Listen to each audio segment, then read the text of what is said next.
예, 오늘 말씀 사도행전 10장으로 갑니다. 신약 성경 204쪽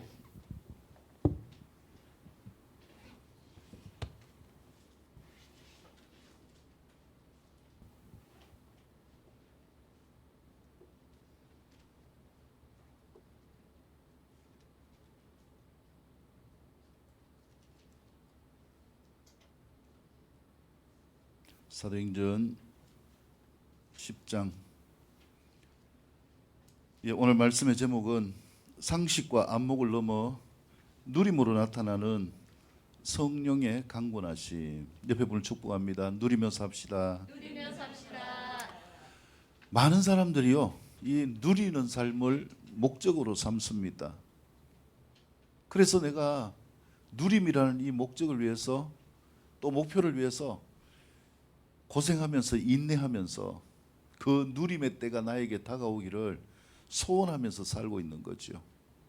때로는 사람들에게 돈을 벌면서 욕을 먹어도, 힘들어도, 때려치우고 싶어도 이 누림이라는 단어 때문에 소망하면서 앞으로 나아가는 것이죠. 내가 돈이 있으면, 목표하는 것이 이루어지면 반드시 누리게 될 거야. 여러분, 언제 누리나요? 이렇게 될 거야 하는 사람은요, 계속 끄야로 나갑니다. 그래서 우리가 이 누림이라는 것은 이 땅 가운데서 과연 어떻게 누림을 경험할 수 있는가? 성경에서 말씀하는 누림이 뭔가? 제가 금요기도회 때도 말씀드렸지만은요, 누림은 상식적으로 우리의 눈에 보여지는 것입니다. 근데 이 누림을 성경이 어떻게 설명을 하고 있느냐 하면은 마태복음 4장을 통하여서 말씀하는데, 진짜 주님이 누리고 싶을 때에 사단이 찾아왔어요.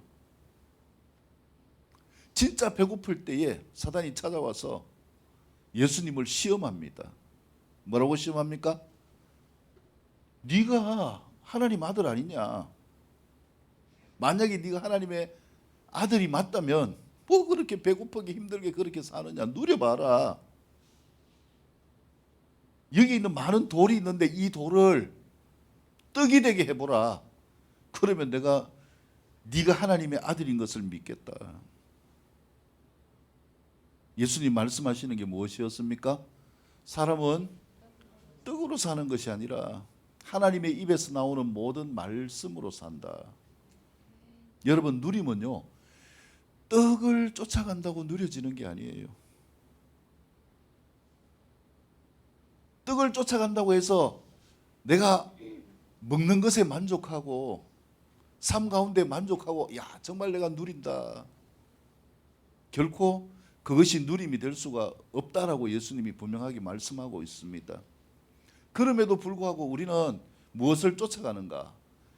내가 먹고 사는 것을 쫓아갑니다. 그런데 예수님은 이것을 분명하게 시험이라고 말씀합니다. 먹고 사는 게 필요하죠. 근데요, 먹고 사는 게 필요해가지고 주님이 나를 먹이시는 것을 믿고 살아가는 삶이 있고요, 내가 먹고 사는 것을 따라가는 사람이 있어요. 누가 누리는 삶일까요? 먹고 사는 것을 쫓아가는 삶은요, 계속 먹고 살고 먹고 사는 것에 집중하다 보면은 그것이 내 삶의 올무가 되어져 버립니다. 먹고 사는 것 때문에 하나님의 말씀도 버리고, 먹고 사는 것 때문에 예배도 버리고, 결국은 내가 먹고 살아야 하나님도 있지. 무엇을 이야기하는 것입니까? 먹고 살게 하시는, 산상보훈에서 주님 말씀하시는 것처럼 들에 있는 백합화도 내가 먹인다. 공중의 새를 봐라. 모든 만물이 다 그렇게 살게 되어지는 것, 먹고 사는 것이 다 내가 하는 게 아니냐. 하물며 내가 보기에 심히 좋았더라라고 했는 인간을 먹고 살게 하지 않겠느냐. 하나님은요, 에덴 동산에서부터 먹고 살도록 만드셨어요. 그래서 누림이라는 것은 뭐냐면은 주님이 우리를 먹고 살게 하신다라는 것을 믿는 믿음으로 나아가는 삶의 역사입니다. 주님을 믿을 때에 누릴 수 있는 방법을 허락하셔요.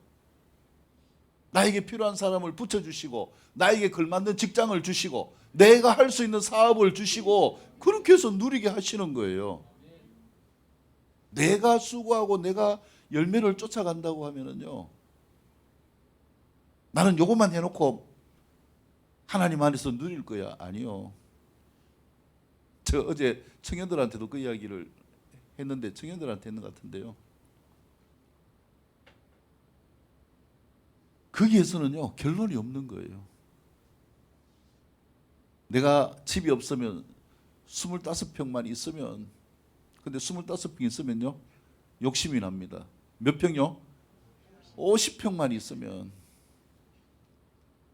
50평 있으면 만족합니까?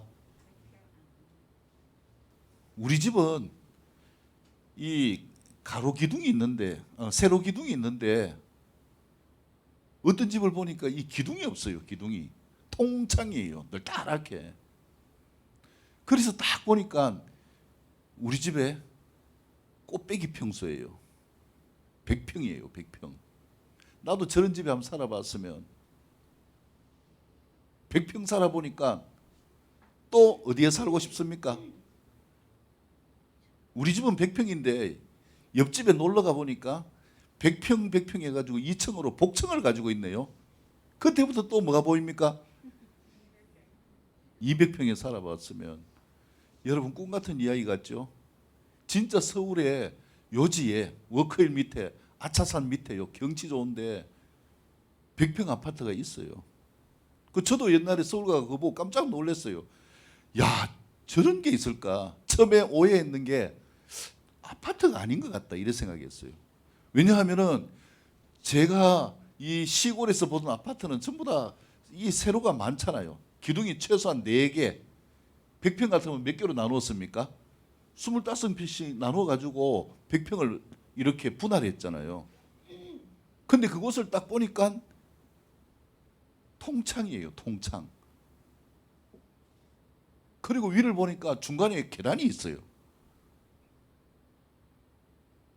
우리의 이 삶에 대한 욕심은요, 끝이 있으면 좋겠는데 끝이 없어요. 그래서 누림을 쫓아가다가 결국은 누리지 못하게 되어지고 살아가는 안타까움. 그러면 뭐만 남겠어요? 100평을 가지고 있어도 불만밖에 없어요. 그래서 주님이 누리기 위해서는 떡을 쫓아가지 말아라. 그거는 내가 너희에게 주는 것이다. 여러분, 이 믿음으로 나아갈 수 있기를 축복합니다. 내가 주님을 붙잡고 나아가면 주님이 건강도 주시고 필요한 것도 주시고, 우리의 삶 가운데서 하나님을 붙들고 야 진짜 하나님이 살아계십니다라고 고백할 수 있는 많은 것을 우리에게 채워주심을 믿으시기를 축복합니다. 그 다음에 두 번째 누림에 대해서 마태복음 4장에서 말씀하신 게 뭐냐면요, 사단이 예수님을 끌고 어디로 갔느냐 하면은 성전 꼭대기로 갔어요. 야, 네 여기에서 한번 뛰어내려 봐라. 네 하나님 아들이니까 뛰어내릴 수 있잖아. 여러분, 능력을 쫓아가지 마십시오. 스펙을 쫓아가지 마십시오. 그걸 쫓아가면은 그 다음에 사단이 요구하는 게 뭡니까?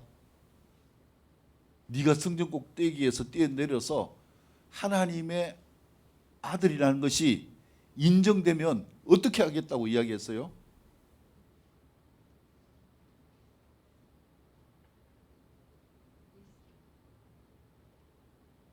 결국은 절 받을 존재가 되게 한다는 거예요. 근데요, 그런 능력을 쫓아가다 보면 결국은 누구에게 절하게 되어집니까? 사단에게 절하게 되어진다는 거죠. 우리가 세상 살면서 여러 가지 필요한 것들을 취하려고 나아가게 되어질 때에 그것들이 우리에게 주어지기 위해서는 우리가 권세에 굴복할 수밖에 없는 일들이 있게 되어진다라는 것이죠. 누림이 있을 수가 없는 거죠. 그렇기 때문에 먼저 필요한 것은 무엇입니까? 오직 누구에게만 절해야 됩니까? 하나님만을 섬기는 삶을 중심으로 잡고 나아가야 되는 것이죠. 사단이 세 번째 어디로 데려갔습니까? 산꼭대기 데려갔어요. 모든 천하가 보일 수 있는데 데리고 가가지고 예수님께 이야기했습니다. 나를 뭐하라고요? 경배하라. 내가 네보다 더 높다고 인정하라 이거예요. 그러면 뭘 주겠다? 천하 만국을 다 주겠다. 많은 사람들이 내 것을 얻기 위해서요 세상을 쫓아가게 되어집니다. 사단을 쫓아가게 되어지는 거예요. 근데 이 모든 것을 다 누가 주신다고 하셨는가? 주님이 주셨다라고 하셨습니다. 그래서 우리에게 나타나는 것, 우리에게 익숙하는 것, 우리에게 필요한 것은요, 내가 그것을 쫓아가면은 자칫 잘못하면 이것이 뭐가 되어질 수 있습니까? 사단의 올무가 되어질 수 있어요. 그러면 어떻게 해야 됩니까? 뭐 나는 먹지도 말고 뭐 입지도 말고 뭐 또 집도 없이 살아란 말입니까가 아니라 우선순위를 이야기하는 거예요. 할렐루야. 어떻게 하라는 것입니까? 마태복음 4장 1절에서 말씀하고 있어요. 예수님이 걸어가신 것처럼 성령에 이끌려 사는 삶을 살아라 이겁니다. 내가 주님이 이끌어 가시는 대로 사는 삶이 될 수 있기를 축복합니다. 인생의 삶 가운데서 앞에 장벽이 있게 되어질 때에 어떻게 해야 됩니까? 주님을 의뢰하시기를 축복합니다. 그러면 주님이 살 길을 주십니다. 왜요? 주님이 살 길을 주시는 걸 믿습니까? 왜요? 주님이 누구시기 때문에? 구원자이시기 때문에 그래요. 우리의 구원자이시기 때문에 죄에서 구원하시고 삶 가운데서 보호하시고 하나님의 은혜 가운데 살 수 있도록 우리를 이끌어 가십니다. 그래서 누림이라는 것은 간단한 거예요. 제가 최근에 매주마다 이 비유를 말씀을 드리는 것 같은데요. 누림은 아이들이 누구하고 있을 때 누림입니까? 엄마 손만 잡고 있으면 누림이에요. 엄마하고 같이 있으면 내가 먹고 싶은 걸 다 먹을 수 있어요. 고생 안 하면 살 수 있어요. 근데 내가 가지고 싶은 게 있으면 엄마하고 뭐 해야 됩니까? 엄마하고 밀당을 해야 되겠죠. 엄마 이거 사주세요. 안 된다. 저거 사주세요. 안 된다. 그러면 요거 사주세요. 알았다. 밀당이 있는 거죠. 우리가 하나님을 섬기며 나아가는 가운데서도요, 모든 것을 다 하나님이 주시지만은 하나님은 어떻게 우리에게 주시는가? 우리의 필요대로, 우리의 수준대로 주시는 거예요. 어린아이에게 주방용 칼을 주겠습니까? 오히려 어린아이가 주방용 칼로 손이 가면은 뭐합니까? 엄마가 막 날쌘 전사처럼 나타나가지고 칼을 싹 치워버립니다. 근데 희한하게 아이들은 어디에 호기심이 있습니까? 내가 익숙한 거는 별로 관심이 없어요. 내가 안 해본 것에 자꾸 눈이 갑니다. 지금 교회 보면요, 소화기를 놔놨는데 소화기를 자꾸 누가 건드려요. 근데 이제 이걸 빼가지고 눌러야 되는 것까지 모르니까 이제 이거 소화기 이 뭡니까? 이 줄만 빼놓는데 관심 있는 친구가 그런 거예요. 그 이상을 못하니까 제가 가만두는데 만약에 그걸 빼가지고 막 이렇게 분사를 할 수 있다면 그냥 두겠습니까? 치워야 되지요. 못 만지게 해야지요. 그래서 우리의 누림이라는 것은 뭐냐 하면은 내 뜻대로 되는 것이 아니라는 거예요. 내가 누리고 싶다고 누릴 수 있는 것이 아니라는 거예요. 인생 살 만큼 살았지 않습니까? 내 뜻대로 되는 게 있습니까? 그래서 우리에게 필요한 것은 이 누림의 방법, 진짜 누리기 위해서 필요한 것이 무엇인가를 살펴볼 수 있어야 되는데, 누림은 하나님이 우리에게 주시는 것임을 믿으시기를 축복합니다. 에덴 동산에서 아담과 하와는 모든 걸 다 누렸어요. 걱정 없이 살았잖아요. 근데 뭐가 생겼습니까? 호기심이 생긴 거예요. 모든 걸 다 먹는데 뭐는 먹지 마라. 동산 중앙에 있는 저 선악을 알게 하는 저 과일은 먹으면 안 된다. 뭐라고까지 말씀하셨어요? 먹으면 뭐 한다? 죽는다. 분명히 말씀하셨어요. 근데 이 인간에게는 희한한 호기심이 있는 것 같아요. 죽는다고 하면은 안 돌아봐야 되잖아요. 근데 자꾸 눈이 갑니다. 결국은 뱀의 유혹에 넘어가서 그것을 뭐 합니까? 따먹어요. 그래서 우리에게 죽음이 들어온 거예요. 그래서 죄가 들어오게 되어진 것입니다. 여러분, 누림의 정의는 무엇인가? 우리의 누림은 누구 안에서입니까? 주님 안에서. 예, 주님 안에서 누릴 수 있기를 축복합니다. 그래서 주님 안에서 우리가 주님께 구하게 되어지면은 구하지 않을지라도 우리에게 필요한 모든 것들을 채우시는 하나님의 은혜임을 믿으시기를 축복합니다. 그 누림의 출발이 무엇인가? 방금 말씀드린 것처럼 마태복음 4장 1절에서 말씀하고 있죠. 성령에 이끌리어. 옆에 분 축복합니다. 성령에 이끌리어 삽시다. 성령에 이끌려 삽시다. 그래서 성령님의 이끄심이 필요한 거예요. 성령님이 우리에게 임하시면 우리의 양심이 바뀝니다. 옛날에는 내가 그냥 남은 거 있으면 쓱싹 또 뭐 휴지 같은 거 부담 없이 버렸다. 근데 내 마음 안에 이 양심의 작동이 딱 되면은요, 뭔가 그런 행동을 하려면 뭐가 옵니까? 양심에 찔림이 와요. 성령님의 이끄심에 반응하는 삶입니다. 내 삶 가운데서 또렷하게 역사하지 않으실지라도 상관이 없어요. 하나님은 내가 모르면 아는 방법으로 어린아이에게 함께 하시는 것처럼 우리의 삶을 이끌어 가시는 은혜를 주셔서 반드시 우리를 이끌어 가십니다. 그래서 중요한 것은 내가 이끌림을 받는 삶이 되어지는 것입니다.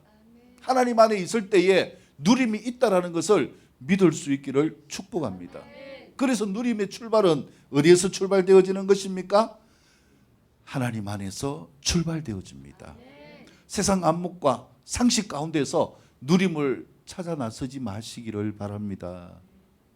그 가운데서는요, 머지않아 지치고 실패하고 상처받고 좌절하는 이러한 삶이 있어요. 그러나 하나님과 함께 하면은요, 안 되는 것 같지만 되게 하고, 또 안 되고 있을지라도 마음에 평강을 주시고, 또 나아갈 수 있는 새 힘을 주시고, 본질을 알게 하시고, 그래서 이 누림이 뭔지를 말씀하는 거예요.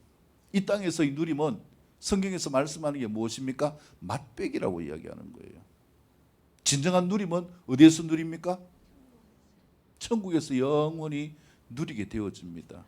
이 땅에서 우리가 뭐 살아도 100년이잖아요. 그 이후의 삶을 어떻게 보장을 하십니까? 이 누림은 오직 누구만을 통하여 가능한 것입니까? 하나님만을 통하여서 누릴 수 있게 되어지는 것이다.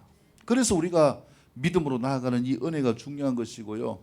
주님 안에 있으면은 이 누림을 이루어갈 수 있는 실제적인 삶을 살게 되어지는 것입니다. 제가 요즘 그 줌을 통해서 강의를 듣는 게 있는데, 거기에서 이제 선교사님들과 이렇게 교제하면서 두 사람씩 짝이 되어서 나눔을 해요. 주제를 따라서 나눔을 하는데, 이번 주에는 말레이시아 페낭에 있는 선교사님과 교제를 했어요. 근데 이 누림에 대한 이 내용을 나누었는데, 그 나눔을 이렇게 하면서 보니까요, 하나님께서 내가 가장 힘들고 절망적일 때에 오히려 더 강력하게 누리게 하시는 은혜를 주신다라는 걸 경험했어요. 그분도 마찬가지예요. 탈북자 사역을 하다가 고발을 당해가지고 태국에서 2년 동안 감옥에 있었어요. 이분이 미국에서 호텔을 경영하던 사람인데 인간적으로 따지면 내가 도대체 왜 이런 생고생을 해야 되지? 좀 전에 영상에서 본 것처럼 도대체 내가 왜 이런 힘듦이 있어야 되지? 근데 그때만큼 인생 가운데서 행복한 때가 없었다라는 걸 고백하는 걸 들었어요. 이 누림은요, 나에게 뭐가 있고 없고를 통해서 누리는 것이 아니다라는 거예요. 이 누림은 누가 나와 함께 하는가? 예, 주님이 나와 함께 하시는가? 그렇지 않는가에서 달라지는 것. 이게 누림의 역사입니다. 옆에 분 축복합니다. 주님과 함께 합시다. 그러면 주님도 나와 함께 하십니다. 이것이 누림입니다. 할렐루야. 예, 그래서 삶 가운데 힘듦이 있을 때, 도저히 참지 못할 때에, 더 나아가서 죽을 것 같을 때에 뭐 해보시기 바랍니다. 주님을 불러보세요. 주님이 살아계시는가 그렇지 않는가를 경험할 수 있을 거예요. 신앙의 선배들은 다 이야기합니다. 그럴 때 누가 찾아오신다고요? 주님이 찾아오셔요. 그리고 가장 뜨겁게 함께 해주시는 은혜를 경험하게 되어지는 것입니다. 누림은 상식과 안목에서 볼 수 있는 게 아니에요. 누림은 주님이 우리와 함께 하실 때 나타나는 역사임을 믿으시기를 축복합니다. 자, 그래서 오늘 본문을 통하여 세 가지 말씀으로 살펴보기를 원합니다. 첫 번째는 주어에 있는 1번을 같이 읽겠습니다. 1번 시작. 누림은 상식과 안목이 아니라 반드시 성령의 인도하심이 있고 확정하심이 상식과 안목 안에서 드러나는 하나님의 일하심의 역사이다. 할렐루야. 누림은 무엇이 아니라고요? 상식과 안목이 아니라는 거예요. 그래서 누림은 똑같지 않아요. 물질이 많이 있다고 많이 누리고 없다고 못 누리는 게 아니라 오히려 가난한 사람들 가운데서도 행복 지수가 높은 나라, 뭐 방글라데시 같은 사람들 보면은 얼마나 가난하게 삽니까? 근데 그 사람들이요, 우리보다 뭐가 높은가? 행복 지수가 높아요. 왜요? 그들의 관심은 어디에 있지 않기 때문에, 먹고 사는 데 있지 않기 때문에 그래요. 세상 물질에 있지 않기 때문에 그래요. 물론 그들이 바라는, 그들이 우상하는 신은 그릇된 우상이지만은요, 적어도 무엇을 우리에게 교훈하는가? 세상 것에 만족이 누림의 척도가 아니다라는 것을 말씀하고 있는 것이죠. 자, 그래서 오늘 본문에서 보면은 이 부분을 이야기하는데 1절에서 23절까지의 말씀입니다. 예, 말씀이 긴데, 자, 1절에서 8절까지의 말씀만 같이 읽겠습니다. 1절에서 8절까지의 말씀을 다 같이 읽도록 하겠습니다. 시작.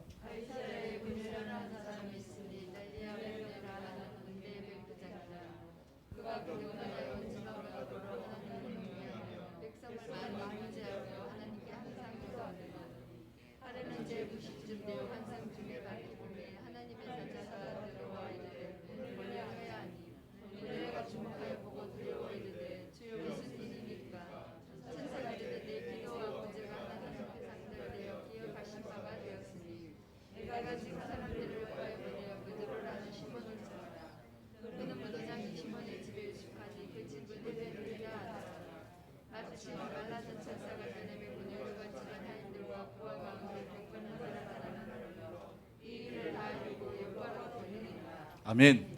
자, 여기 보면은요, 누리는 한 사람이 있어요. 이 1절에서 23절까지에서는 두 사람을 비교하여서 말씀하는 걸 볼 수 있어요. 첫 번째 사람이 누구냐면 1절에 가이사랴에 있는 고넬료라 하는 사람이에요. 이 사람은 이탈리아 부대의 백부장. 이탈리아 사람인데 백부장이라는 거예요. 100명의 부하들을 거느린 장교예요. 장교. 자, 이 사람이 어떤 사람이었는가? 2절에 경건하였다. 온 집안과 더불어 하나님을 경외하였다. 백성들을 많이 구제하는 사람이다. 그리고 하나님께 뭐 하였다? 항상 기도하였다. 그래서 하루는 제 9시쯤에 기도하는 가운데 환상을 보았다. 이 이야기예요. 9시는 성경에 나오는 시간에다가 6을 더하면 돼요. 몇 시입니까? 오후 3시에. 오후 3시에 기도를 하는데 환상을 보게 되었어요. 그래서 그 환상 가운데 하나님의 사자가 들어와서 고넬료야 불렀습니다. 그리고 주여 무슨 일입니까 하니까 천사가 뭐라고 했습니까? 내 기도와 구제가 하나님 앞에 상달되어서 기억하신 바가 되었다. 내가 지금 사람들을 요바에 보내어 베드로라는 시몬을 청하라. 그는 무두장이 시몬의 집에 유숙하고 있다. 그 집은 해변가에 있다. 무두장이는 이 가죽 세공업을 하는 사람을 이야기하는 거예요. 환상 가운데 성령님이 깨닫게 하시는 이 역사가 분명하게 보이는 거예요. 네가 요바에 있는 베드로를 너희 집에 데려와라, 이 이야기예요. 자, 그래서 여기에 대해서 어떻게 반응했습니까?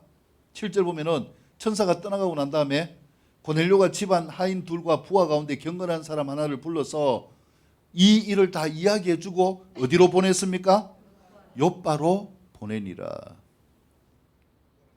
여러분, 누리는 사람은 뭘 하지 않습니까? 단순해요. 그냥 말씀을 믿고 뭐 합니까? 행동하는 거예요. 이 누림이 우리에게 있을 수 있기를 축복합니다. 그래서 기도하다가 하나님이 나에게 말씀을 주시면 그 말씀을, 하나님이 주신 내게 필요한 말씀을 믿고 행동해 보시기를 바랍니다. 근데요, 반드시 여기에 대해서 뭐 하는가? 하나님은 분명하게 확신을 가질 수 있도록 확정하셔서 일하심을 보게 되어집니다. 똑같은 상황을 누구에게도 주셨는가? 자, 9절에서 23절까지 말씀에서 보면은 예수님의 수제자인 베드로에게도 하나님이 말씀을 하셨어요. 베드로는 기도하는데 몇 시에 기도했습니까? 9절에 보면은 지붕에 올라가서 기도하는데 제 6시더라. 6시는 몇 시라고요? 12시. 6시간을 더 하니까. 자, 12시에 베드로도 기도했어요. 자, 여기에서 고넬료도 마찬가지고 베드로도 마찬가지고 누리려면 뭐부터 하라는 거예요? 옆에 분 축복합니다. 기도합시다. 평소에도 기도하지만요, 뭐가 생길 때? 문제가 생길 때는 기도해야 돼요. 그래야 그것을 해결하고 평간 가운데서 누릴 수 있는 은혜를 하나님이 주시기 때문이에요. 자, 그래서 베드로도 기도했는데 하나님께서 뭘 보여주셨는가? 이제 배고파 먹고 자는 이런 상황을 보여주시면서 하늘에서 그릇이 내려오는데 큰 보자기 같은 그릇이 하늘에서 쭉 내려와요. 근데 그 안에 담겨 있는 게 뭐냐면은 12절에 보면은 각종 네 발 가진 짐승과 기는 것과 공중에 나는 것들이 있더라. 이거는 구약에서 말하는 먹지 말아야 될 부정한 동물이에요. 그러니까 이게 내려오는데 베드로가 뭐라고 이야기를 합니까? 하나님이 잡아먹으라 하였지만 14절에 보면은 주여 그럴 수 없나이다. 속되고 깨끗하지 아니한 것을 내가 결코 뭐 하지 않습니다. 먹지 않습니다. 이게 문제인 거예요. 기도한다고 해도 뭐 하지 않으면요, 믿음으로 순종하지 않으면 안 돼요.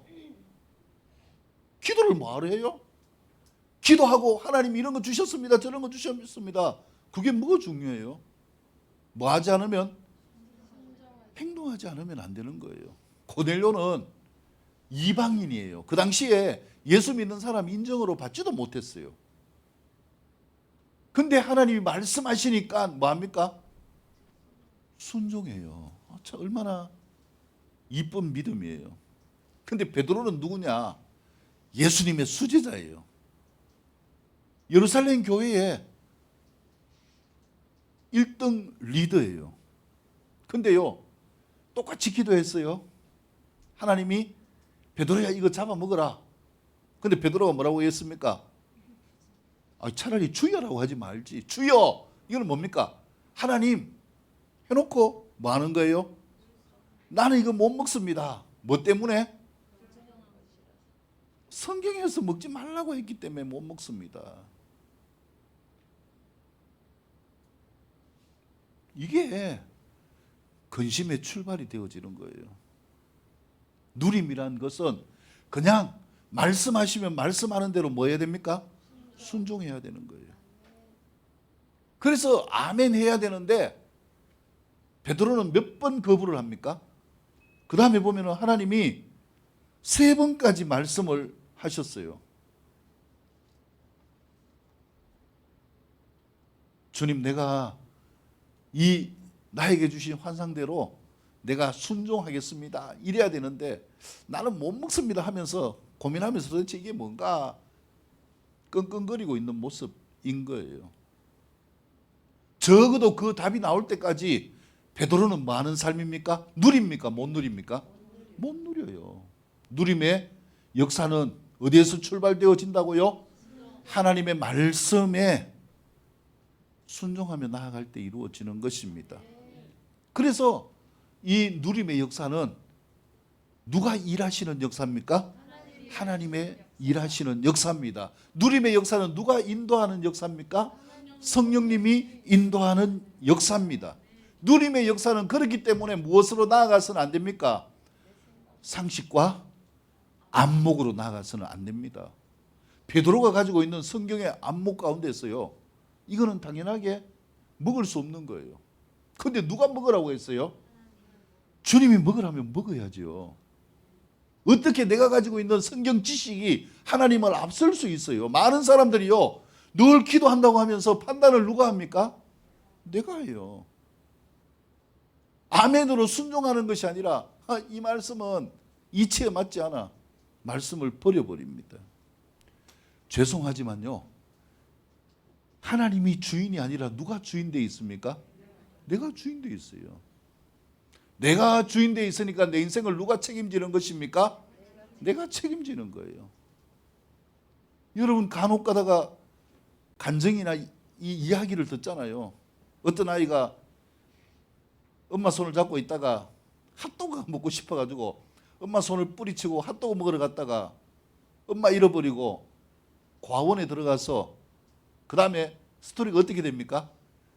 한마디로 얘기하면 직사게 고생했다. 왜요? 뭘 놓쳤기 때문에요? 엄마 손을 놓쳤기 때문에. 옆에 분 축복합니다. 하나님의 손을 놓치지 맙시다. 하나님의 손을 놓치지 맙시다. 할렐루야. 그래서 우리가요, 믿음이 있다면은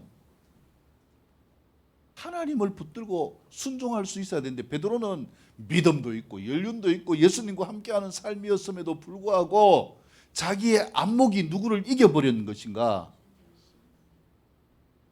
주님을 이긴 거예요.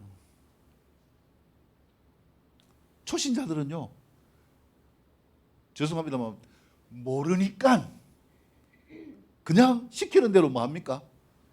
순종하는 거예요. 근데요, 뭔가 베드로처럼 내게 있다고 생각하는 사람은 무슨 이야기를 하면은 뭐가 안 됩니까? 순종이 안 돼요. 그러니까 누리지 못하는 거예요. 이 참 안타까운 거예요. 그냥 내가 순종하면은 하나님이 이끄시고 설령 그게 그릇되게 간다고 할지라도 누가 책임지십니까? 하나님이 책임지셔요. 하나님이. 이게 누림의 비결이다라는 것을 말씀하고 있는 것이죠. 자, 그 다음에 두 번째 단락에서 보면은요, 누림은 성령이 말씀하시고 이끄시는 대로 순종하며 나아갈 때 경험되어지는 뭐가 있는 실제이다? 스토리가 있는 실제이다. 그래서 신앙은요, 뭐가 있습니까? 스토리가 있어요. 이 스토리 때문에요, 고민하는 분들도 많아요.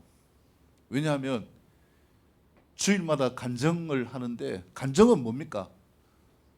주님과 함께하면서 누리는 나의 스토리예요. 근데 이 간증이 얼마나 빨리 다가오는지, 이번에는 뭘로 간증을 해야 될까? 이번에는 뭘로 간증을 해야 될까? 여러분, 성령님의 이끄신 가운데 누림이 없고 주님이 함께 하시는 나의 스토리가 없으면은 간증하는 것이 부담이 돼요. 근데 삶 가운데서는요, 하나님이 많은 간증을 주셔요. 기회를 주셔요. 그때 뭐 하시기 바랍니다? 주님을 붙잡으시기를 축복합니다. 힘들 때 주님을 붙잡고 내가 할 수 없을 때 주님께 기도하고 그러면 주님이 해결하시는 은혜를 경험하는 거예요. 주님이 함께 하시는 은혜를 경험하는 거예요. 이게 간증거리예요. 아이고 목사님 나는요 간증할 게 없네요. 왜 간증할 게 없어요? 지금 살고 있는 것도 얼마나 귀한 간증입니까? 어제 그 선교사님이 사이트에 그 글을 올려왔는데요. 그 선교사님 아들이 이제 병으로 고생 아들이 어제 죽었어요. 그 내용을 이렇게 올려왔어요. 참 보면은 뭐 얼마나 이 안타깝습니까? 인간적으로 보면은 참 이해할 수 없는 이러한 부분이 있잖아요. 근데 그걸 누가 이렇게 글을 올렸냐면은 선교사님이 올렸어요. 내용을 쭉 이렇게 하면서 기도해 주셔서 감사하고 이렇게 되어졌고 그 다음에 이렇게 살아가는 삶의 최상이 하나님 앞에 가는 것이 최상이었다. 이렇게 이제 이야기를 하는 거예요. 그 마음 가운데 인간적으로 따지면은 얼마나 섭섭한 게 많지 않겠어요? 하나님을 위해서 일한다고 했는데 하나님 왜 이렇습니까? 라고 할 수도 있잖아요. 근데 주님이 그 선교사님에게 무엇을 주셨는가? 평안을 주시고 위로를 주시고요. 그 다음에 이 모든 것들이 다 누구 마음대로 되는 게 아니라는 것입니까? 내 마음대로 되는 게 아니다. 여러분 우리가 우리 마음대로 어떻게 해요? 그래서 모두 감사합니까? 이 코로나 시즌 가운데요. 이렇게 예배 드릴 수 있는 것도 감사하고요. 또 안 더운 것만 해도 감사해요. 지금 폭염이잖아요. 얼마나 밖에 나가면 더운지 모르는데 다른 나라도 보면은 뭐 전기가 수시로 끊기는 나라가 많잖아요. 우리나라는 그래도 전기도 안 끊기고 얼마나 누리고 살고 있습니까? 누림 가운데는 하나님의 이끄심이 있습니다. 누림 가운데는요 누가 있는지 아십니까 여러분? 베드로도 항상 기도했고 고넬료도 항상 기도했어요. 기도하는 사람들이 있기 때문에 우리가 누린다라는 걸 믿으시기를 축복합니다. 지난주가 영상을 보여드렸는데 우리나라 건국 초기에 개헌국회를 할 때에 기도하고 출발했는 거. 지금도요 많은 분들이 나라를 위해서 하나님의 보호하심을 위해서 기도하고 있어요. 그렇기 때문에 우리가 누릴 수 있다라는 거죠. 누림은 누구의 역사인가? 하나님의 역사라는 것이죠. 그래서 이 역사가 누구의 스토리가 되어져야 되는가? 나의 스토리가 되어질 수 있기를 축복합니다. 스토리를 만들려고 생각할 필요도 없어요. 왜냐? 내가 살아가면서 많은 일들을 경험해요. 얼마나 많은 일이 있습니까? 힘든 일도 있고 버거운 일들도 있고 그걸 내가 꼭 참고 있는다고 그게 누려질 수 있습니까? 떠나갈 수 있습니까? 참으면 뭐만 생깁니까? 참으면 위장병만 생겨요. 참지 마시고요. 나에게 있는 힘듦 누구에게요? 주님께 올려드리는 삶이 되어질 수 있기를 축복합니다. 그걸 통해서 주님이 함께 하시는 역사 이것이 나의 스토리가 되어져야 되는데 자 그래서 24절에서 43절까지 보면은 이제 이 스토리를 이야기를 하고 있는 거예요. 자 이제 가이사랴에서 이제 고넬료가 보낸 사람들이 베드로를 찾아갔어요. 그래서 베드로 앞에 엎드려 가지고 절하니까 베드로가 나도 사람이다, 일어나라, 이렇게 이야기를 하고, 그 다음에 너희가 무슨 일로 나를 불렀느냐. 그러니까 고넬료가 환상을 본 걸 다 이야기를 하고, 베드로가 환상을 본 걸 맞춰보니까 아, 이건 누가 일하심이구나? 하나님이 일하심이구나. 여러분, 이 스토리가 나의 스토리가 될 수 있기를 축복합니다. 그래서요, 이 스토리를 위해서 하나님은 기도하는 사람을 통해서 하나님의 뜻을 전달해요. 내가 기도할 때 하나님이 나에게 하나님의 뜻을 말씀해 주셔요. 그래서 고넬료는 순종해서 요빠에 베드로를 찾아 보냈어요. 근데 진짜 가니까 하나님이 말씀하신 대로 누가 있습니까? 베드로가 무두장이 시몬 집에 있는 거예요. 그리고 베드로도 얼떨결에 여기 왔는데 그 환상을 보고 있는데 도대체 이게 뭔가 하는데 이 사람들이 오니까 왜 이 환상이 하나님이 주신 것인지가 풀렸어요. 아, 이 부정한 것을 잡아먹으라는 것은 뭐라고 이야기하는 것입니까? 부정한 사람들인 이방인에게도 무엇을 전하라는 거예요? 복음을 전하라. 아, 하나님께서 이렇게 역사하셨구나. 뭐가 생겼어요? 스토리가 생긴 거예요. 이야기거리가 생긴 거예요. 이게 무엇입니까? 간정이에요. 나의 간정. 그래서 우리는 하나님이 말씀하시는 대로 따라가는 이 호기심을 가질 수 있기를 축복합니다. 기도하는데 어떤 꿈을 꿨는데 이게 뭘까? 그러면 뭐 해야 됩니까? 그냥 혼자서요. 꿈사전 찾아보지 마시고요. 기도하시면서 그 꿈을 믿음 안에서 풀어가야 돼요. 그래서 저한테 꿈에 대해서 묻기도 하시는데 물으시면 돼요. 주님의 뜻이 무엇인지를 나에게 주신 것이 물어지고 현실 가운데 구체적으로 나타나는 스토리가 딱 있게 되어지면 그 다음에 뭐가 있는가? 반드시 응답이 있습니다. 지금 돌아가셨는데요. 그 코로나 전에 오시던 그 성도님이 있어요. 그 성도님이 이제 그 암에 걸려가지고 이렇게 투병을 하고 있었는데 꿈을 꾸시고 저한테 이야기를 한 게 있어요. 그게 뭐냐면은 목사님 꿈을 꿨는데 주유소에 가서 기름을 넣는데 넣으려고 보니까 이 기름 주유기하고 이 호스하고 이게 끊어져 있어가지고 이 넣을 수가 없는 상태가 되어 있는 꿈을 꿨습니다. 그런데 끊어져 있어도 이거 뭐 넣으면 되겠다 싶어가지고 주유기에 넣었는데 기름이 들어가는 꿈을 꿨습니다. 이야기를 하는 거예요. 그리고 그 다음에 또 하나 이야기하신 게 뭐냐 하면은 화장실에 갔는데 화장실에 더러운 오물이 있어가지고 그 오물을 치우는 꿈을 꿨습니다. 이런 이야기를 하셨어요.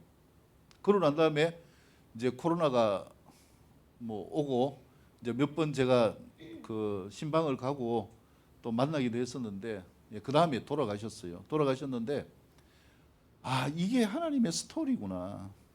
그분을 위한 하나님의 스토리구나.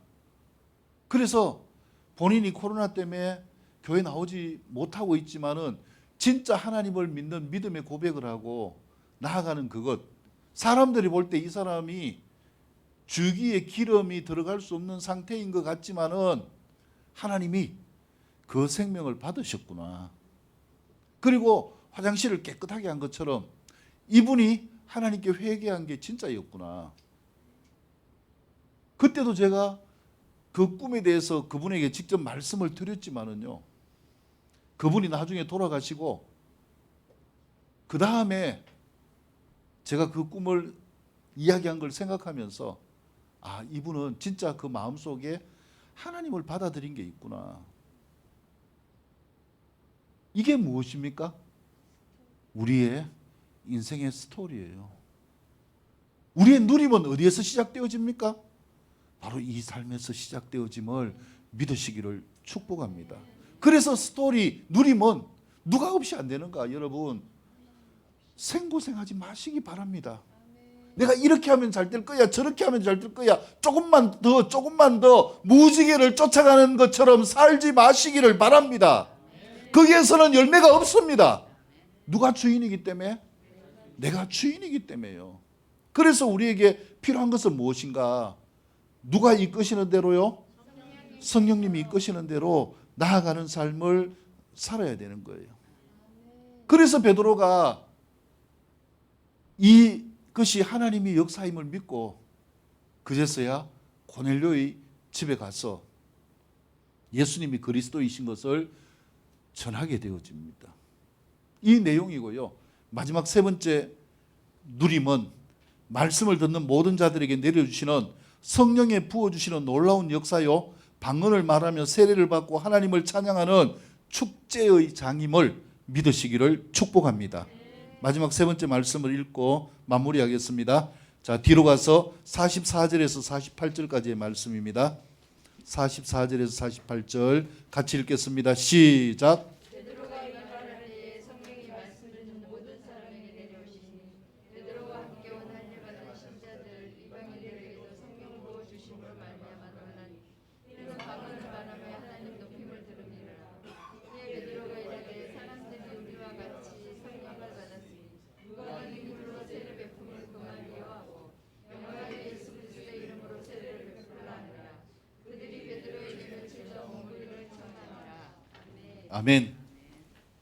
자, 마지막 세 번째 교훈은 방금 말씀드린 것처럼 이 누림은요, 우리가 누리고 싶다고 누리는 것이 아니라 하나님의 은혜임을 믿으시기를 축복합니다. 그래서 베드로가 예수님의 복음을 전할 때에 44절에서 성령이 누구에게 내려오셨어요? 말씀 듣는 모든 사람에게. 이게 누림의 역사입니다. 누구에게요? 말씀을 듣는 모든 사람에게. 그 앞에 누구에게 말씀하셨어요? 뭐 하는 사람에게? 항상 뭐 하는 사람에게? 기도하는 사람에게. 말씀을 듣는 모든 사람에게. 옆에 분 축복합니다. 기도하며 삽시다. 기도하며 삽시다. 말씀을 따라 삽시다. 말씀을 따라 삽시다. 할렐루야. 네. 예. 뭐 하여튼 이쪽으로 가나 저쪽으로 가나 이 성경을 보나 저 성경을 보나요. 결론은 무엇입니까? 예, 말씀과 기도로 결론이 나는 거예요. 그래서 우리는 말씀과 기도 가운데서 나아가는 삶, 이게 누림의 방법이고요. 우리 개인적으로 봐도 내가 누리고 있는 삶, 그렇지 않는 삶을 저는 쉽게 볼 수 있어요. 많은 삶은 힘들어 있는 것 같지만 누리는 삶이에요. 무엇입니까? 기도하고 말씀 가운데 나아가는 삶은요. 그래서 우리의 믿음의 본질은 말씀과 기도인 거예요. 자, 그래서 성령님이 말씀을 듣는 모든 사람에게 내려오십니다. 이것도 감사하잖아요. 말씀을 듣는 누구에게요? 모든 사람에게. 옆에 분 축복합니다. 성령 충만하시기를 바랍니다. 할렐루야. 누구에게 내려오십니까? 모든 사람에게. 그래서 우리가 말씀을 듣는 것이 중요한 거예요. 뭐 코로나가 있어가 참석하지를 못한다고 할지라도 무엇을 통해서라도 뭐 유튜브든지 줌이든지 어떤 방법을 통해서든지 말씀을 전달받는 삶이 될 수 있기를 축복합니다. 왜냐? 그래야 누릴 수 있는 삶이 되어지기 때문에 그렇습니다. 그래서 베드로와 함께 온 할례 받은 신자들이 이방인에게도 성령을 어떻게 해주신다고요? 부어주심으로 말미암아 놀라니. 할렐루야. 스토리는 막연한 게 아니에요. 스토리는 실제적으로 뭐 하는 것입니까? 보여지고 경험되어지는 하나님의 역사입니다.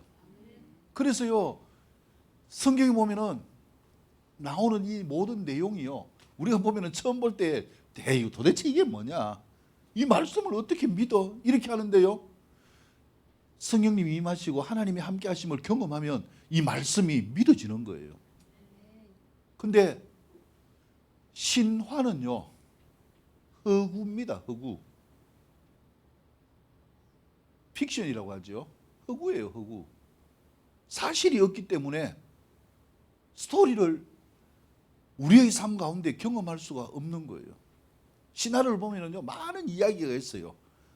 막 희한한 이야기가 있는데, 근데 그 이야기가 실제로 우리가 경험되어지는 이야기가 하나도 없어요. 왜? 그것은 사람이 지어낸 것이기 때문에 그렇습니다. 성경은 지어낸 것이 아니라, 성경은 누가 기록했어요? 성경의 저자들이 있지만은요, 그들이 어떻게 기록했는가? 성령님의 감동으로. 그래서 우리에게도 뭐가 필요한가? 이 성경이 나에게 깨달아지고 말씀이 이해되어지고 성령님이 임하시는 역사가 있게 되어지는 이 삶이 되어지려면, 내 마음이 감동되어지려면 뭐가 부어져야 됩니까? 성령님이 부어져야 돼요. 그래서 엔카운터가 제일 중요하구나.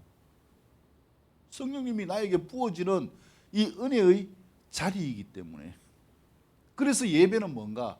성령님이 부어진 자들이 함께 경험하는 축제의 장이 되어지는 것입니다.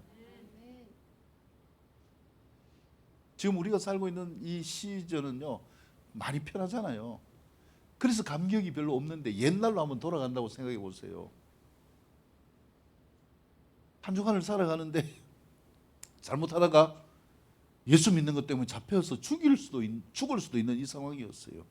근데 그때에 로마 군사가 따라오는데, 이제 아이고 내가 죽었구나 하는데 갑자기 따라오던 병사가 없어졌네요. 성경에 보면 나오는 그런 스토리가 있잖아요. 어떻게 했기 때문에요? 그들이 눈을 가려버리니까. 그래가지고 무사히 피해가지고 함께 사는 집에 들어왔어요. 그러니까 이 사람이 무슨 이야기를 하겠어요? 그 이야기를 그대로 할 거 아니에요. 아, 내가 이렇게 오려고 하는데 로마 병사가 나타나가지고 죽을 뻔했다. 근데 갑자기 그 사람이 나를 못 찾고, 그래서 내가 이렇게 왔다. 옛날에, 지금은 러시아지만 소련일 때, 소비에트 연방일 때예요. 많은 선교사님들이 뭘 가지고 갔는지 아십니까? 성경책을 가지고 들어갔어요. 근데 저도 러시아 갔다 왔지만은요, 모스크바 이 공항에 이 통과하는 거는요, 이미그레이션 통과하는 건 진짜 무서워요. 얼마나 무서운지 몰라요. KGB 그 뭡니까? 그 인상 팍 쓰는데 그냥 보기만 해도 이 간이 콩알만해져요. 그런 가운데서 어떻게 성경을 갖고 들어갈 수 있겠어요? 그들의 무기는 뭐였나? 간단했어요. 이렇게 기도하고 들어갔어요. 하나님, 이 성경이 그들의 눈에 보이지 않게 해주세요. 근데 희한하게 어떻게 했습니까? 통과시켜 주는 거예요. 그 다음에 선교사님들이 들어갈 때 또 어떻게 들어갑니까? 똑같이 기도하고 들어가는 거예요. 이 성경이 그들 눈에 보이지 않게 해주세요. 보이지 않게 해주세요. 그래서 그 성경을 나누고 말씀을 가지고 하나님의 은혜를 나누고 성령님이 임하시는 역사를 경험하는 축제의 장이 되어졌다. 여러분, 우리의 예배가 주님이 함께 하시는 축제의 장이 되어질 수 있기를 축복합니다. 한 주간 동안 세상 속에서 승리하고 교회 와서 예배하는데 정말 내가 오늘이 있음이 감사하다. 건강함이 감사하다. 하나님의 은혜가 감사하다. 이런 기쁨으로 축제하는 이러한 모습이 되어질 수 있기를 축복합니다. 근데 진짜 초대교회 예배는 바로 그런 예배였어요. 제가 옛날에 이러한 그 성도들의 그 영상을, 동영상을 성사님이 촬영했는 걸 한번 보여드린 적이 있는데, 그 사람들이 예배도요 어떻게 하는가? 우리처럼 편안한 의자에 앉아가지고 시원한 에어컨을 틀어놓고 누리는 가운데 예배, 이런 예배가 아니에요. 밖에서는 누가 쫓아와 올까 봐서 감시를 하는가? 혹시 누가 예배를 발각할까 봐서 감시를 해요. 제가 중국 갔을 때도 마찬가지예요. 그 예배를 드리는데요, 혹시 누가 고발할까 싶어가지고 식당에 들어가서 이렇게 예배를 하는데 우리나라처럼 이렇게 되어 있지 않아요. 문 열면 바로 식당이 아니라 거기는 희한하게 되어 있어요. 이쪽으로 가가지고 밑으로 내려가가지고 이쪽으로 가서 이렇게 가서 이렇게 가서 이렇게 가서 여기에 식당이 있는 거예요. 그 앞에 누가 지키고 있는가? 이제 돈을 주고 이제 그 일하는 사람 한 명을 이제 포섭을 해가 지키고 있죠. 그 다음에 이 입구에도 이제 이야기를 해놓는 거예요. 그러면 공안이 들어와도요 어떻게 되느냐면은 여기에 올 동안 벌써 눈치를 채고 다 정리할 수 있거든요. 그런데 행동은 어떤가? 제가 그걸 보면서 참 감동한 게 뭐냐면은 성령님이 임하시고 예배만 드리면요 이분들이 미치는 거예요. 기뻐 뛰면 춤추고, 한 번은 중국 갔을 때에 그 막 밑에 그 공안이 있는데 찾아와 가지고 막 문 열어 달라고 막 소리치고 하는 그런 경험도 있었는데요. 사람들이 가만히 있지를 못하는 거예요. 성령님이 임하시니까 처음에는 앉아가지고 조용하게 찬양하다가 어떻게 됩니까? 기뻐 뛰면서 축제처럼 이렇게 찬양하고 예배하는 거예요. 그거는 하나님의 영이 임하자 무엇이 반응하는 것입니까? 내 영이 반응하는 거예요. 영이 반응하니까 축제가 되어지는 것이에요. 그래서 이 부분들을 이야기하는 거예요. 그래서 그들이 방언을 말하고 하나님을 찬양하게 되어지고 하나님을 경배하게 되어지고 세례를 받고 하나님의 공동체로 나아가는 이런 은혜를 경험하게 되어지는 것이고, 마지막 48절 말씀 보면은 예수 그리스도 이름으로 세례를 베풀고 난 다음에 베드로에게 며칠 더 머물기를 청하니라. 얼마나 좋으면은 며칠 더 있다가 가라. 이 장이 어떤 장입니까? 축제의 장인 거예요. 누리고 축제할 수 있는 비결은 무엇입니까? 나에게 누가 임하실 때? 성령님이 임하실 때. 그래서 뭐 이렇게 임하고 저렇게 임하고 그 생각하고 신경 쓸 필요도 없어요. 나에게 문제가 있을 때 무조건 뭐 하십니까? 예, 주님을 찾으시기를 축복합니다. 주님을 찾으면, 주님을 붙들면 임하게 되어 있습니다. 말씀이고 약속이니까요. 그래서 우리가 예배도 축제고 가정도 축제고 삶 가운데서도 축제로 살아갈 수 있는 우리의 모습이 될 수 있기를 축복합니다. 하나님께 영광을 올려드립니다. 예, 교회 소식.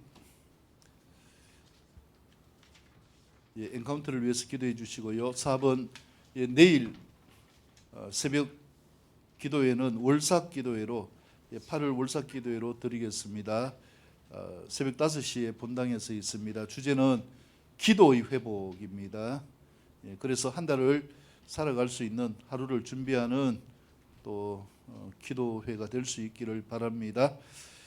지금 폭염과 코로나 또 휴가 가운데서 안전할 수 있는 왕래가 될 수 있도록, 또 건강할 수 있는 또 주관이 될 수 있도록 기도하고 나아갈 수 있기를 바랍니다. 나머지는 주보를 참조하시고요. 다 같이 일어나시겠습니다.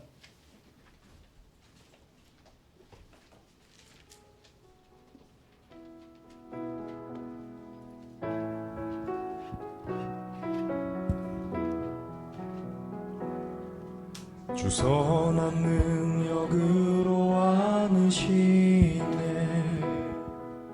그 크신 팔로 날 붙드시네. 절망 속에도 흔들리지 않고 사랑하는 주 얼굴 구하리. 주 선한 능력으로 안시네. 그 크신 팔로 날 붙드시네. 절망 속에도 흔들리지 않고 사랑하는 주 얼굴 구하리. 선한 능력으로 일어서리. 주만 의지하리. 믿음으로 우리 고대하네. 주 오실 그날 영광의 새날을 맞이하리. 그렇습니다. 주님, 우리의 삶의 모든 것을 이끄시는 주님을 찬양합니다. 우리가 하나님을 믿는 삶은 하나님이 어린아이와 같이 되라, 천국이 저희 것이다라고 말씀하신 것처럼 우리가 어린아이처럼 하나님을 붙들고 누리는 삶을 살게 하여 주십시오. 삶 가운데 문제가 있을 때, 장벽이 있을 때, 앞길이 막힐 때, 어떻게 나가야 될지 모를 때에, 힘듦이 있을 때에 하나님을 찾게 하여 주십시오. 어린아이가 울음을 터뜨릴 때에 엄마가 찾아오는 것처럼 우리가 하나님을 찾게 하시고 하나님이 함께 하시는 삶이 되게 도와 주십시오. 하나님, 교회 공동체가 중요한 것은 말씀이 있기 때문입니다. 예배가 중요한 것은 말씀이 있기 때문입니다. 성령님이 임하시고 부어지시는 역사는 말씀을 들을 때입니다. 모든 사람에게 주어지는 축복입니다. 하나님, 삶 가운데 힘들 때에 말씀을 떠올리게 하여 주십시오. 말씀을 보게 하여 주십시오. 그래서 하나님이 피할 길을 내시고 하나님이 이끌어가시는 하나님의 방법으로 승리할 수 있는 누림의 삶이 우리 모두의 삶이 될 수 있도록 축복하여 주십시오. 11조로 드린 귀한 심령, 귀한 가정들을 축복합니다. 하나님 함께 하시고 인도하여 주셔서 삶의 모든 것들을 이끄시는 주님의 역사가 충만하게 나타나게 도와 주십시오. 하나님, 하나님을 시험하고 나아가는 귀한 가정들입니다. 주님 함께 하시고 인도하여 주셔서 하나님께서 신명기 28장을 통하여 말씀하신 역사가 충만하게 나타나게 도와 주십시오. 하나님 안에서의 스토리가 있게 하여 주십시오. 하나님이 펼쳐가시는 역사가 있게 하여 주십시오. 그 스토리는 들어가도 나가도 복을 받는 것입니다. 삶의 모든 소상 가운데 하나님이 함께 하시는 것입니다. 먹는 것 가운데, 입는 것 가운데, 필요한 것들 가운데 하나님이 역사하시는 삶이 되어지는 것입니다. 심지어 사단이 쳐들어왔다고 할지라도 일곱 길로 도망가게 하는 역사입니다. 자자손손 하나님의 은혜로 충만한 역사입니다. 하나님이 이 역사로 충만할 수 있도록 축복하여 주십시오. 진심으로 감사하는 삶이 되기를 원합니다. 귀한 고백처럼 감사로 나아가는 축복된 삶이 넘쳐날 것을 선포합니다. 살아계신 하나님을 찬양합니다. 영육간의 강건함을 허락하시고 주님을 향한 비전으로 새롭게 결단하고 행하게 하시니 감사합니다. 예수님 온 마음 다해 사랑합니다. 귀한 고백을 받으시며 삶의 모든 것을 형통으로 이끄실 주님을 찬양합니다. 성예물을 드린 귀한 심령을 축복하시며 하나님의 은혜가 삶의 모든 것 가운데 넘치게 하시고 반드시 이 시대의 주인공으로 살게 하여 주십시오. 주일 헌금으로 드린 귀한 심령들을 축복하시며 하나님, 주님을 예배하며 드리는 귀한 마음들을 받으시며 삶의 모든 것 가운데, 한 주간의 삶 가운데 주님의 지키심과 이끄심 가운데 누림으로 나타나는 역사가 넘치게 도와 주십시오. 모든 것 감사드리오며 예수님의 이름으로 기도드리오며 이제는 주 예수 그리스도의 이끄시는 내와 아버지 하나님 무한하신 사랑하심과 성령님의 역사하심과 교통하심이 누림을 통하여서 하나님이 나타내시는 승리의 스토리가 있는 삶이 되기를 원하며 이제 세상으로 돌아가는 주의 모든 백성들의 머리 위에 한 주간 삶 위에 또 참여하지 못했지만은 흩어져 있는 모든 성도들 머리 위에 충만한 주님의 축복의 역사가 넘쳐날 수 있기를 간절히 축원하옵나이다.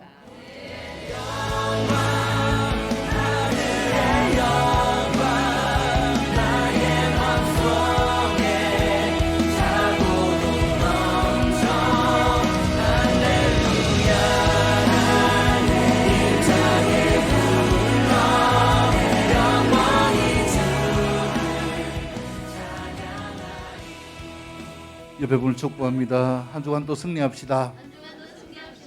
문제가 생길 때 주여 하고 나아갑시다. 그러면 성령님이 임하십니다. 누리게 됩니다. 하나님께 영광을 올려드립니다. 축복합니다.